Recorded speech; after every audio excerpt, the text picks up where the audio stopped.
Basi tunaomba familia naweza kuzunguka hapo kwa ajili ya picha kwamba sasa madhabahu yake alikuwa amesali. Tumshukuru Mungu kwa ajili ya maisha yake kiroho. Karibu tu mama, karibu mama na familia karibu kwa ajili tu ya picha muhimu. Alafu tusindikize Charles Senegali tayari kwa sala. Naam, mtazamaji wa Global TV, mara baada ya pata nafasi hiyo ya kutoa heshima za mwisho kwa viongozi mbalimbali wa kiimani wakiongozwa na askofu wa kanisa la Anglikana Dayosisi ya Dar es Salaam Jackson Sostenes, na baadaye viongozi wa serikali ambao na wenyewe waliongozwa hapa na mkuu wa mkoa wa Dar es Salaam kwa maana ya Mheshimiwa Albert Chalamila.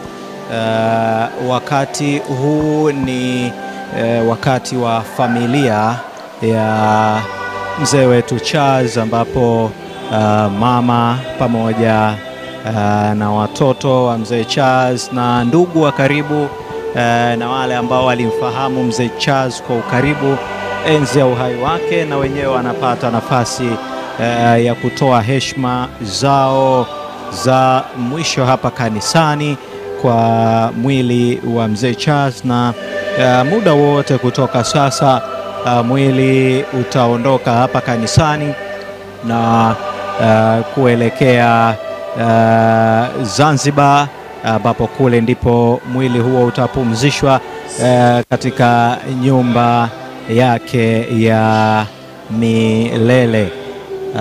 Ni safari ya mwisho ya gwiji wa habari, gwiji wa michezo, lakini pia gwiji wa familia na imani, kuendana na wasifu ambao umeelezwa hapa kanisani.